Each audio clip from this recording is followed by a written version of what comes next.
සක් දෙවිඳු වැඩ ඉන්න දිව්‍ය ලෝකේ. තව්තිසාව. ඒ තව්තිසා කියලා කියන්නේ දෙවි රජවරු 33 දෙනෙක් රජකම් කරන නිසා තාවතින්ස 33යි. ඒ තව්තිසාවේ රජවරු 33 දෙනෙක් ඉන්නවා. ඒ 33 දෙනාගෙන් බලවත්ම කෙනා කවුද? මේ 33 දෙනාටම නායකත්වයේ දීගෙන ඉන්න කෙනා තමයි සක්‍ර දේවේන්ද්‍ර කියලා කියන්නේ. මනුස්ස ලෝකේ ඉන්න කාලේ එකටම පින් කරගෙන ගියපු අය. මනුස්ස ලෝකේ එකට පින් කරපු කල්යාණ මිත්‍රත්වයෙන් වෙලිලා හිටපු අය තමයි මේ දිව්‍ය ලෝකෙ ගිහිල්ලා ඉපදලා ඉන්නේ. එතකොට මේ පිරිස කොයිතරම් බලවත්ද? සඳහන් කරනවා චාතුම් මහරජික පිරිස ඊටාම බලවත්, ඊට වඩා බලවත් මෙන්න මේ තාවතිංස පිරිස. මේ දෙවි රජවරු 4 දෙනා ඉන්නේ මේ සක් දෙවිඳු යටතේ. ඒ 4 දෙනාම ඉන්නේ සක් දෙවිඳු යටතේ නම් සක් දෙවිඳු මේ 4 දෙනාට වඩා මොනතරම් බලවත්ද කියන කාරණාව අපිට සිහිපත් කරලා ඉවර කරන්න බැරි තරම්. ඒ නිසා සඳහන් කරනවා මේ අයටත් තියෙන පුදුමාකාර බලයක්. කොයි වගේ බලයක්ද? ඒ නිසා සඳහන් කරනවා තව්තිසා වැසි පිරිස ගොඩාක් පින් කරලා ඉන්න පිරිසක් කියලා. අවශ්‍ය කොච්චරද මේ දිව්‍ය ලෝකේ? උතුම් ධර්මය. මනුස්ස වර්ෂ වලින් දෙවියන්ගේ අවශ්‍යයෙන් නම් අවුරුදු 1000යි. එහි එක දවසකට අපේ අවුරුදු 100යි.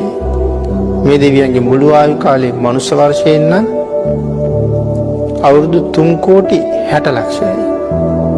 මනුස්ස වර්ෂයෙන් අවුරුදු 3 කෝටි 60 ලක්ෂයක් අවශ්‍ය මේ දිව්‍ය ලෝකෙට. ඊටාම පින් කරපු පිරිසක්. පිනෙන් ආඩ්‍යයි, පිනෙන් පිරීලා සක්‍ර දේවේන්ද්‍රයන් වහන්සේගේ විතරක් පරිවාර දිව්‍යාංගනාවන් ප්‍රමාණය සඳහන් කරනවා කෝටි 2.5ක් ඉන්නවා කියලා. පරිවාර දිව්‍යාංගනාව. එතකොට අනික් දෙවිවරුන්ටත් ඊට ආසන්නවවත් ඉන්නේ ඇති. කොයිතරම් පින් කරලාද, කොයිතරම් සැප ලබනවද, කොයිතරම් බලවත්ද, කොහොම ප්‍රතාපවත්ද කියන කාරණාවත් අපිට සිහිපත් කරලා ඉවර කරන්න බැරි තරම් පිරිසක්. ලෝකේ නොමැකෙන සලකුණක් තියලා තියෙනවා ශක්තිය වෙන තැනක. මහා කල්පයේ පවතිනකන් ඒ සලකුණ තියෙනවා. මතකද කොතනද කියලා? චන්ද්‍ර මණ්ඩලයේ මත ආවෙක් ඇඳලා තියෙනවා. අපි කියනවා නේද හඳ දැක්කාම ආවෙක් ඉන්නවා කියලා. කවුද මේ සසරූපේ චන්ද්‍ර මණ්ඩලයේ සනිටුහන් කිරුවේ? ශක්තිය විඳු.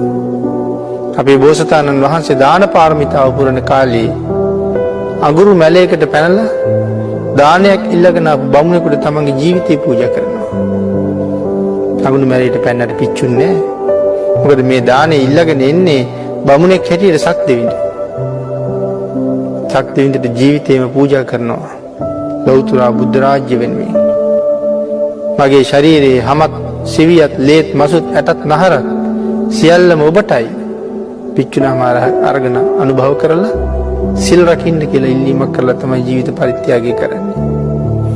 ඒ වෙලාවේ තමයි ගිනි ගොඩෙන් අරගෙන පසකින් තියලා අනේ අහෝ මේ ලෝකේ දානය නම් කොයිතරම් ශ්‍රේෂ්ඨද? දානය කොයිතරම් ශ්‍රේෂ්ඨද? මේ සසපණ්ඩිතයෝ දවසක සම්මා සම්බුද්ධත්වයේ ලැබලා බුද්ධාන්තරේ නිමා වෙයි. නමුත් මහා කල්පයේ පවතින තාක්කල් මේ ශ්‍රේෂ්ඨ දානයක අසිරිය මිනිස්සු දැනගත යුතුයි. කල්පයේ පවතින තුරු මේ දානීය අසිරිය ලෝකයට දර්ශනය විය යුතුයි කියලා කල්පනා කරලා ජාතක පාළියේ සඳහන් කරනවා අංජන කූට පර්වතයේ සක්‍ර දේවේන්ද්‍රයන්ගේ මිටින් අරන් මිරිකලා එතකොට ආපු ඉස්ම අරගෙන චන්ද්‍ර මණ්ඩලයේ මත ඒ ඉස්ම තවරලා ඒ මත හාවගේ රූපයන්ද කියලා. මේ සස රූපයේ දකින කෙනා අර තියෙන්නේ දානීය අසිරියයි නේද කියලා කල්පනා කරයි.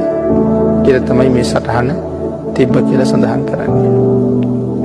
ඉතින් මේ කරුණුත් එක්ක කල්පනා කරලා බලන්න ඕනේ එහෙනම් සක් දෙවිඳ කියන්නේ කොහොම?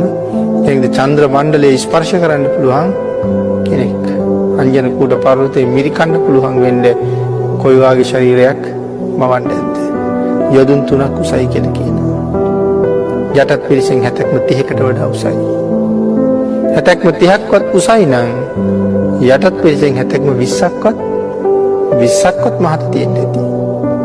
ඒකට මේ දෙවිවරුන්ගේ කායික ස්වභාවය අතිශයින් බලවත් පිරිසක්.